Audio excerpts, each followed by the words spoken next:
Komið sæl og verið velkomin að rauðaborðinu í áframhaldandi umræðu Grænland og núna erum við svona eiginlega komin með sérfræðing í orðræðinu Grænland á línuna. Það okkar helsti sérfræðingur bara á Íslandi, Sumarliði Ísleifsson, sagnfræðingur og dósent í hagnýtri menningarmiðlun. Hann nú ekki stattur á höfuðborgarsvæðinu sem stendur, þannig að hann með okkur hérna á svona fréttaritari í gegnum fjarfundarbúnað. Heyrur í mér, Sumarliði? Já, bara ljómandi vel. Takk fyrir að koma og hérna við ætlum að gera tilraun til eiginlega svona að gefa örlitla innsýn inn í þína rannsóknir á, það ekki svona ímyndarfræðum og hvað kallast þetta, svona nýlendufræði, hvað kallast þessi æð sem að þú ert búin að vera svona brautryðjandi í? Þetta svona á þeim slóðum, ímyndafræði og nýlendufræði og þetta fléttast nú allt saman en svo hef ég líka bara haft mikinn áhuga á samskiptum Íslands og Grænlands og svona af þessari mynd sem að hefur dregin upp af Grænlandi í gegnum aldirnar. Ég fjalla nú býsna langt tímabil þannig séð í bókum og greinum sem ég verið að fjalla alveg 1000 ára tímabil og við höfum ekki langan tíma þannig að við erum nú ekki kannski alveg að fara þangað en tilefnið kannski þessi stóraukna athygli sem Grænland hefur fengið. Já. Núna undanfarið eftir yfirlýsingar verðandi forseta Bandaríkjanna sem kannski koma ekkert sérstaklega óvart í raun og veru. Hann hefur nú verið svona á þessum slóðum aðeins áður meðan hann var forseti hér fyrir fáum árum en samt getum við nú sagt að þetta kemur fólki aðeins óvart vegna þess að nákvæmlega svona orðræða hefur kannski ekki verið alveg upp á borðum á undan þarna áratugi. Þetta minnir svona meira á orðræðu á ofanverðinni 19. öld þegar að stórveldin að leggja undir sig heiminn og hér ná sér í nýlendur hvar sem þær gátu. Þannig að þetta sem við gátum kannski vona að væri svona sagnfræði fortíðarinnar hjá þér sem þetta eiginlega bara mjög svona aktúelt og á vel við þegar maður les greininn í skírni þá náttúrulega óhugnanlega svona þá óhugnanleg samsörun við einmitt það sem þú ert að greina orðræðina á öllu þessu langa tímabili upp til 1970 eða 77 að þá það sem sagt mjög sláandi vegna þess að þessi orðræða að þínum mati ekki beinlínis hún ekkert úr lausu lofti eða þannig að þau orð það tal sem fer á stað Grænland núna í framhaldi af orðum Trumps það svona þú finnur alveg samsörn það ekki við þú hefur lýst þessu sem þarna eru undir hugmyndir sem sagt þjóðernishyggjulegar hugmyndir, heimsvaldalegar hugmyndir, nýlendulegar hugmyndir. Getur útskýrt aðeins þetta svona fyrir okkur hvernig eiginlega þessi orðræða núna ekki kannski alveg svo saklaus? Bandaríkjamenn ekki þeir einu sem hafa haft áhuga að nýta sér Grænland. Ég veit Danir náttúrulega leggja undir sig Grænland á 18. öld og Grænland nýlenda Danmerkur alveg fram yfir 1950 en það fleiri ríki sem hafa sem ásælast landið eftir að Noregur var sjálfstætt ríki þá gerði það kröfu til hluta Grænlands og það finnst kannski sem skrítið að það gera Íslendingar líka. Svona þegar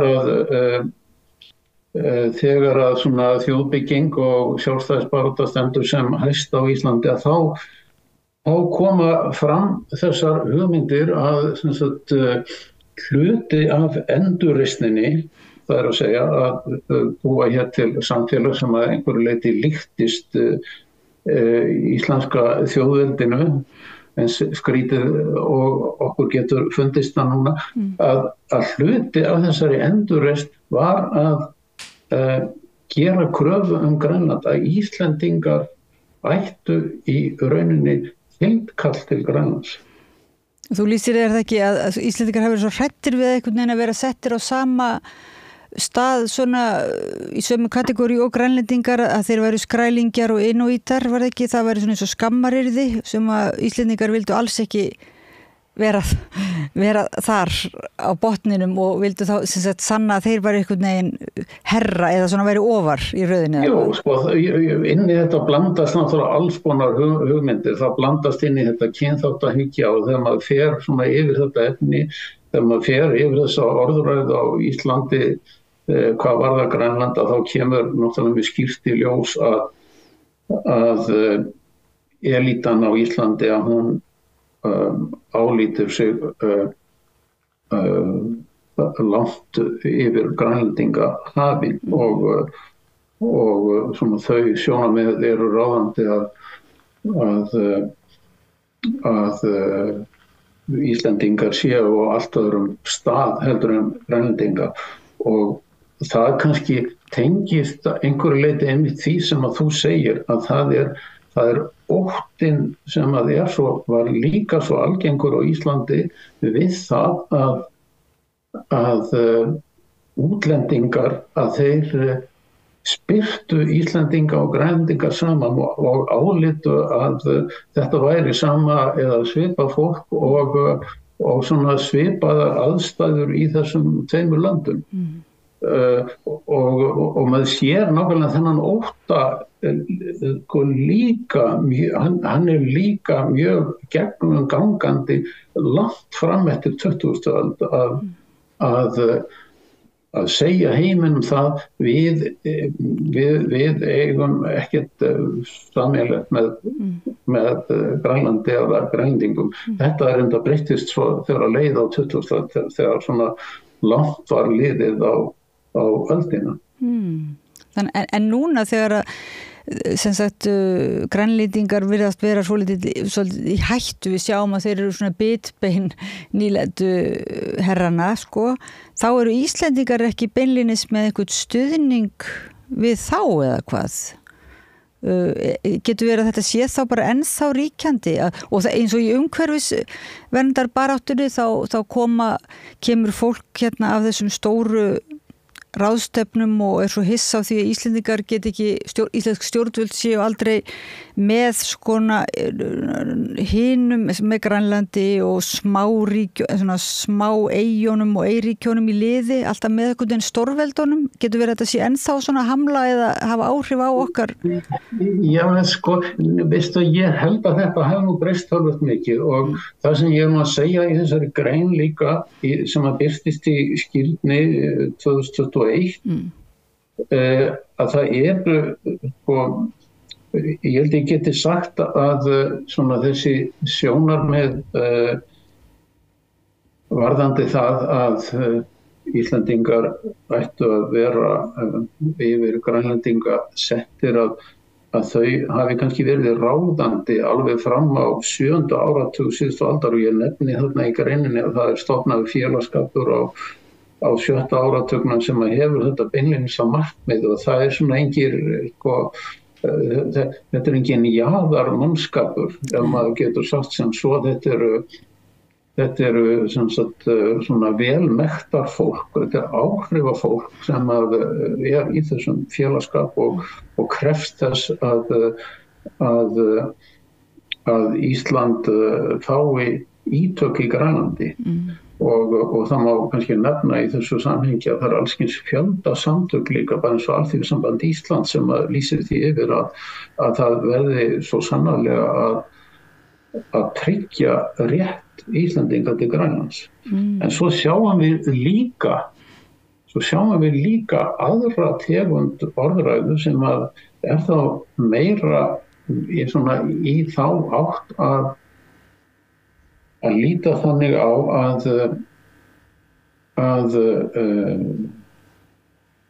Ísland og Grænland hafi eigi að sumleyti svipaða fortíð og vandamálin sem að þessi land eigi við að stríða séu svipuð og viðhorfin til þeirra hafi kannski einhverju leyti verið svipuð og þessi mannskapur nákvæmlega heldur því þá fram líka að Ísland hafi þá verið í rauninni dönsk nýlenda eins og Grænland. Já, en segir þú í greininni að þeir sem haldi þessu fram sem þetta vilji sjá þetta sem vina þjóð eða sömu svipaða sögu eða eitthvað svoleiðis, sömu örlög að það sé líka þjóðernishyggja, er það sem ég skildi rétt?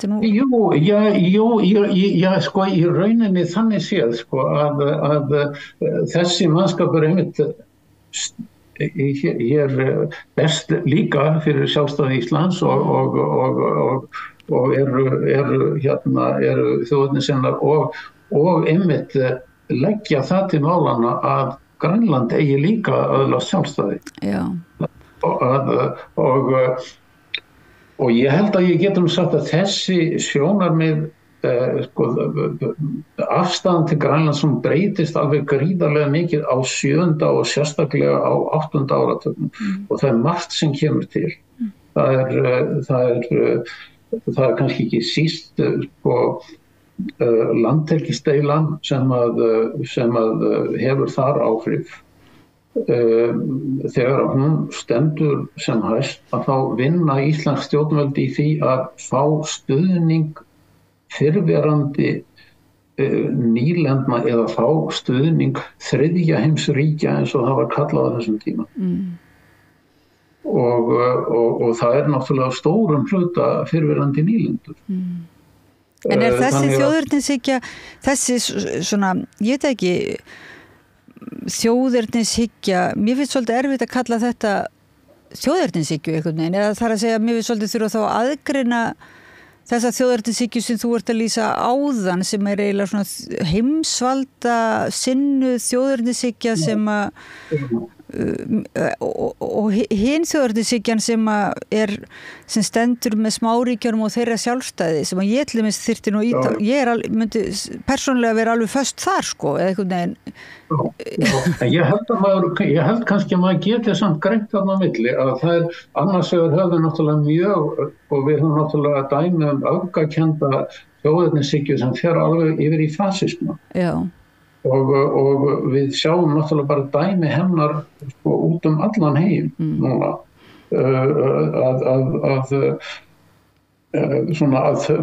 hvernig þau viðhorf eru að styrkjast. Við höfum líka dæmi þjóðernishyggju sem að tengist bara heimsvaldastefnu. En svo höfum við líka svona menningarlega þjóðernishyggju sem að er kannski ekki síst útbreidd í smáríkjum sem að þá vinnur að því að einstakar þjóðir geti fengið sjálfsákvörðunarrétt og það er nákvæmlega þannig þjóðernishyggja sem er í gangi til dæmis í Grænlandi núna og sem að stefnir á bara beinleinis á sjálfstæði. Þannig að ég held að við getum kannski svona talað það er þess vegna að tala svona margskonar þjóðernishyggju og ég held að þessi tveir hópar sem að tókust á afstöðuna til Grænlands svona fram eftir 20. öld að þeir gera það svona að einhverju leyti á svipaðum forsendum en samt líka á gerólíkum forsendum. Já, það er eiginlega mjög merkilegt finnst mér að lesa þessa skírnisgrein þína þarna sem birtist hausti 2021 mæli nú með henni lestri fyrir hlustendur og áhorfendur að því að það er náttúrulega margt undir hjá þér en það er ekki síst kannski þessi greinamunur sem að mann finnst kemur manni svona skemmtilega óvart en er þá ekki eiginlega hægt að tala bara nota einhver önnur hugtök sko yfir það eða eins og þú segir hérna einmitt þessi heimsvalda sinnaði og hvað heitir þá hinn sjálfstæðis eða sjálfsákvörðunarréttar þjóðernishyggja eða hvað? Já, hægt að jú, aðgreina það kannski, einhvern veginn? sko, jú, það væri sjálfsagt hægt að gera það, en það kannski, það nú kannski einhvern veginn það sem að ég hef svona frekar gert einhvern veginn bara að reyna að skýra út hvað svona hver greinar eða hvernig þessi viðhorf geta tengst í svo ólíkar áttir. Já. En hvernig skrælingjahugtakið? Þú fer nú líka í það og finnst þér skrælingjahugtakið vera, finnst þér þú heyra svolítið af því ennþá í dag? Já, sko, það hefur komið mér á óvart að þetta ennþá notað. Þú veist, þetta er bara ennþá notað í samtímanum og hérna, ég aðeins hissa því að skuli ekki bara vera alveg horfið vegna þess að þetta hugtak þó að það hefur reyndar líka margar merkingar en ein merkingin einfaldlega þessi að þetta var sem sagt, ráðandi hugtak íbúa Grænlands í nokkur hundruð ár. Og þú veist, ég held að fólk sem að notar þetta hugtak enn þann dag í dag, að það kveiki á því að það eru sem sagt ennþá tengingar til Grænlands hvað þetta varðar. Þannig að ég myndi hvetja til þess að hætta að nota þetta hugtak. Já. Þó að það sé reyna sko líka nota, það þetta fleiri merkingar og ein merkingin eins og ég fjalla nú raunar þarna líka þú veist að þetta bara ómennska sko. Já, og villimennska líka segiru. Já, en það svona mjög áhugavert líka hvernig þetta hugtak notað á Íslandi fram eftir allri 20. öld og það einhvern veginn það notað þannig að ég tökum bara dæmi, hættið þessum skrælingjahætti og þá verður hvetja fólk svona til að vera siðmenntaðri og nútímalegri og eitthvað í þeim dúr, en það í rauninni líka verið að tengja yfir til Grænlands. Þannig að þessi notkun á hugtakinu fram eftir allri 20. öld hún tengist svona þessari afneitun sem við töluðum upphafi að Ísland ætti ekkert sameiginlegt með Grænlandi. Má ég lesa hérna örstuttan bút úr greiniðinni? Þú segir hérna, hugtakið skrælingi var þá tengt við einstaklinga og hópa sem stunduðu ólifnað hvers konar eða sýndu af sér óæskilega hegðun svo sem drykkjuskap, lauslæti, framtaksleysi, óþrifnað, dónarskap og hvers konar siðleysi yfirleitt. Slíku fólki var þar með líkt við íbúa Grænlands. Hugtakið var því einnig notað sem skammaryrði hvers konar villimennsku innan gæsalappa í fari fólks á svipaðan hátt og nokkur önnur rasísk hugtök til að mynda niggari, hottentotti eða annaði þeim dúr. Já. Og svo hérna, já, þetta sé notað ákveðin landsvæði, jafnvel heilar heimsálfur eða hópa í eigin landi sem minstrar virðingar nutu og hegðan sem þótti ámælisverð. Þetta sko, þannig eins og þú segir, maður svona, við vorum kannski öll að vona einmitt að slík svona orðanotkun væri dálítið svona undanhaldi á Íslandi, en þetta ennþá til staðar og hefur á sína rætur. Já, svona ég heyri þetta eitthvað en reyndar ekki mikið en svona þessi önnur hugtök þarna sem að þú nefnir skammaryrði þeldaft fólk til dæmis að jú, kannski heyrist það eitthvað ennþá en að mestu leyti það kannski horfið. En sko, ég held að nú veit ég ekki hvað kannski langur tími eftir en það verða þarna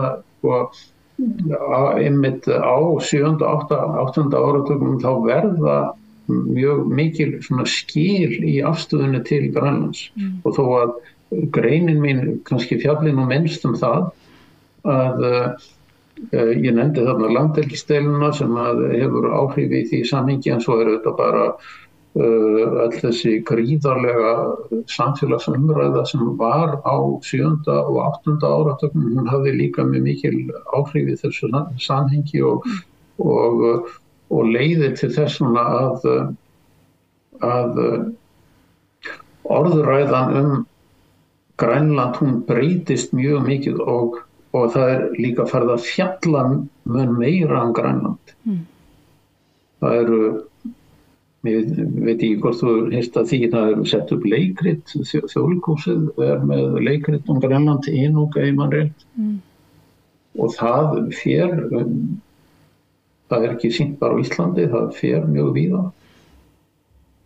Og svona umræða og svona einhver skilningur á þessu samfélagi okkar næsta nágranna. Ég held ég megi segja að hann svona fer smá saman vaxandi þó að fordómarnir hafi auðvitað líka lifað áfram. Hvað finnst þér svona, ertu búin að mynda þér skoðun á því hvað þér finnst að Grænlendingar ætti að gera núna í sinni stöðu?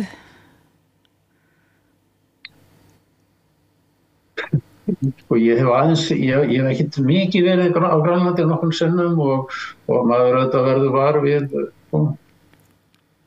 hvað fólk hugsar í þessu samhengi og hvaða óskir það hefur, og ég gerir ráð fyrir að stuðningur meðal almennings við það að Grænland verði sjálfstætt ríki, að hann sé mikill. Það er dálítið ólík staðan í Færeyjum og Grænlandi hvað þetta varðar. Ég kannski efast að Færeyingar taki þetta skref alveg í nánustu framtíð, en það kæmi mér ekkert mjög óvart að innan 10 ára að þá tækju Grænlendingar ákvarðanir í þessu samhengi, en maður hefur auðvitað áhyggjur af samfélagi sem það er 65.000 manns. Hver staða þess sem sjálfstæðs ríkis búandi sem sagt, ekki fleira fólk á stærstu eyju jarðar.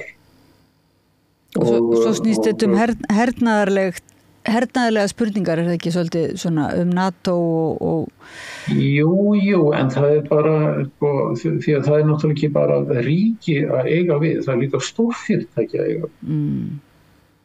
Og þetta er náttúrulega bara svo ólíkur heimur, ef við berum saman við bara þegar að Ísland var sjálfstætt ríki árið 1918, þá var þetta 100.000 manns og þetta er auðvitað örríki á þeim tíma og eins og það er ennþá, en það er samt svolítið ólík staða, vegna þess að þá höfum við kannski ekki í sama mæli þessi óboðslega sterku eða þessi óboðslega áhrifamiklu fyrirtæki sem það eru mörg hver miklu valdameiri heldur en meðalstór þjóðríki sjálf. Þannig að það er ekki, þegar maður hugsar þessa eyju með öll þessi verðmæti í jörðu og samskipti við öflug stórfyrirtæki og risaveldi sjálfu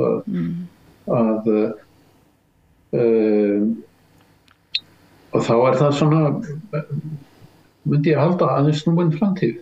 Manni finnst svona eins og Íslendingar sétöldi í sama liði, sem sagt, að sama báti og grænlendingar hvað þetta varðar, ekki náttúrulega sama, en ég meina það er, við auðvitað líka erum kannski svolítið við erum ekki í stríði, en það er sannarlega ásókn í okkar auðlindir hjá erlendum svona auðhringjum, sko.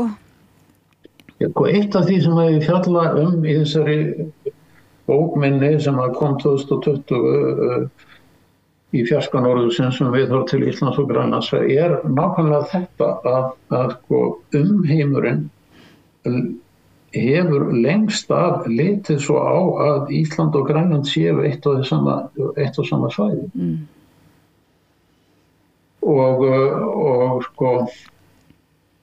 Og ég á alveg svona á því að bandarísk stjórnvöld þau vita alveg hvað Ísland og þau vita alveg hvað Grænland en ég ekkert viss að þau geri svo mikið að þau gerir svo mikið greinarmun á þessum löndum. Og þá kannski dugir ekkert gamla triksi hjá Íslendingum að segja við Bandaríki eða segja við herveldin eða stórfyrirtækin ekki koma hinga við fariði bara frekar til Grænlands, þar eru skrælingjar en við erum ekki skrælingjar, það kannski frekar væri sniðugt að vera með að efla sem sagt einhver aðra strategíu sko, sameiginlega strategíu gegn svona þeim sem ásælast auðlindir. Já, ég held að það sé allavega mjög gott að eins og þið eru náttúrulega að gera til að taka upp þessu umræðu. Ég held að það sé mjög mikilvægt að ræða þessi mál svo miklu meira en hefur verið gert að þið sé nú bara andvaraleysi sem hefur verið hér hvað var það varnarmál að við höfum varla vitað að þar hafi verið einhverjar breytingar núna á undanförnum árum og þetta bara við vaknum upp einn daginn og jæja, það eitthvað að gera þarna en sko, já, það bara mjög brýnt að það sannarlega ástæða til að vekja upp þessu umræðu og ræða þetta meira. Þú fékkst nú Íslensku bókmenntaverðlaunin 2020 fyrir þessa bók í fjarska norðursins, Ísland og Grænland, viðhorfssaga í 1000 ár, óbáslega falleg bók og vel unnin bara í alla staði svona. Þegar þú gefur hana, var þetta þá svona, fannstu fyrir einhverju andstöðu þar að segja að þú væri einmitt að spyrða Ísland og Grænland saman? Já, sko, mér hefur sko alla tíð eiginlega fundist, ef ég á að segja svo að fólki hafi sko, þótt þetta hér á landi, þótt þetta frekar svona framandi, jafnvel sko meðal kollega minna sjálf. Og ég segi ekki að sko að fólki hafi þótt þetta óviðeigandi en það kannski hefur nú hvarflað að mér sko. Allavega langsótt. Já, en það kannski líka þess vegna sem mér finnst dálítið gaman að sinna þessu. Já, en hvernig fórstu, já, þú ert allt í einu skrítið með einhver sem virðist vera í langsóttum rannsóknum lengi vel, síðan allt í einu byrjun árs 2025 allt í einu svona bara mjög aktúel umræða en hvernig, má ég bara spyrja rétt undir lokin, hvernig stóð á því að þú eiginlega fórst að pæla í Grænlandi og norðrinu? Já, þetta eiginlega byrjar á þessum athugunum mínum á viðhorfum til Íslands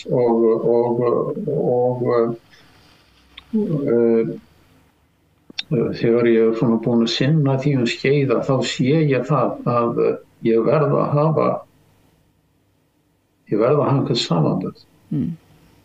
Og það voru tveir möguleikar sem ég átti lengi vel erfitt með að velja milli, það var annars vegar Írland og hins vegar Grænland. Og ég held ég hefði valið rétta kostin að fjalla Grænland sem að hefur svo bara vafið upp á sig og ég hef verið að sinna ég hef verið að skoða alls konar önnur málefni sem að tengjast Grænlandi, hafa tækifæri til að fara þangað og þetta hefur bara verið svona eins og snjóbalti sem hefur verið hlaðið utan á sig. Þannig að þú verður eiginlega bara þér ákveðin svona ábyrgð eða hvað þetta það? Þú verður ekki eiginlega skipur ekki einhvers konar umræðu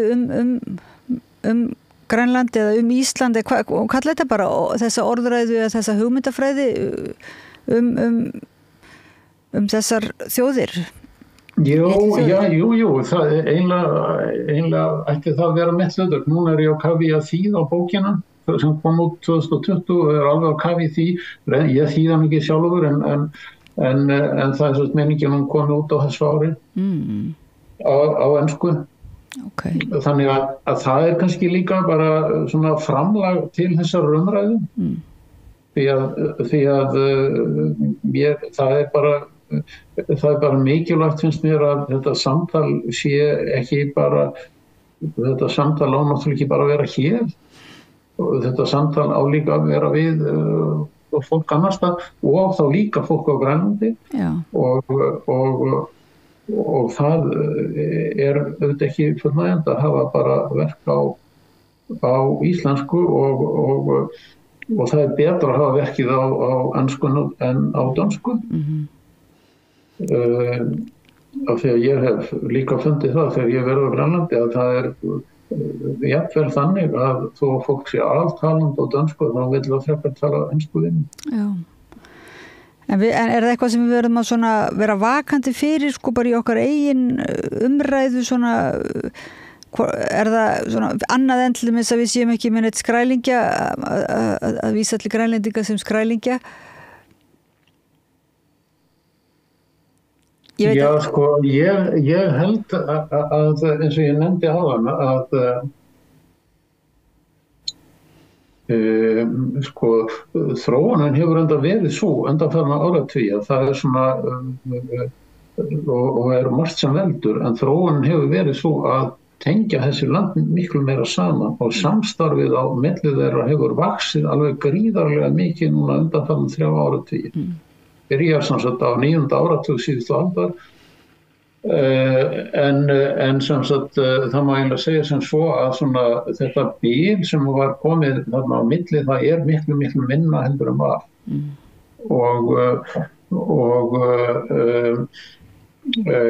en ég held að fólk ætti kannski að hafa það meira í huga heldur en verið hefur að annars staðar já, kannski ekki síst í Bandaríkjunum þá einmitt getur við gerst ráð fyrir eins og ég kom stuttlega inn á áðan að fólk einmitt gerir ekkert svo mikið greinarmun á þessum tveimur löndum.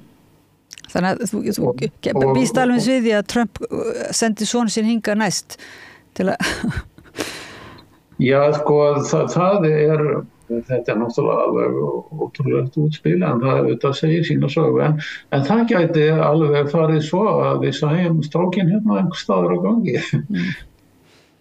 Þannig að við þurfum svona aðeins að vera svolítið viðbúin hérna, vera ekki bara alveg utan við okkur og halda við séum alltaf hérna, stikkfrí og Já, það má einmitt orða þannig að við höfum verið utan við okkur svo veist, það er náttúrulega bara þannig líka svona umræða á Íslandi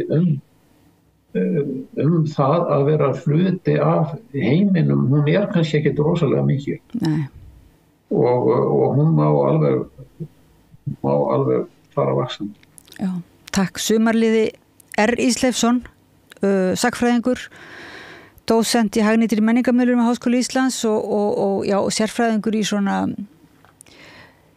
sambandi Íslands og Grænlands og ímyndar og norður pælingum, er það ekki? Það er mjög hættulegt þegar maður ætlar að smætta niður þína sérfræði undir lokin, en sem sagt, já, ég vona bara að við fáum að halda samræðinni við þig kannski áfram í framtíðinni og takk kærlega fyrir að koma að rauðaborðinu og reifa þessi eiginlega mjög mikilvægu mál núna. Bara takk sömuleiðis kærlega fyrir spjallið. Takk. Og það sem best bara. Takk sömuleiðis. Og hlustendum og áhorfendum þakka ég kærlega fyrir og Pétur Fjölsteð fyrir að flytja þessa Zoom-samræðu yfir til ykkar og við höldum áfram hérna við rauðaborðið að ræða Ísland og heiminn, samfélögin og okkur sjálf reyna að skilja eitthvað í þessu öllu saman. Takk. Með því að ganga í leigjendasamtökin Styður þú baráttu leigjenda? Leigjendasamtökin eru fyrir öll þau sem vilja vinna að réttlæti og öryggi á húsnæðismarkaði. Leigjendasamtökin.is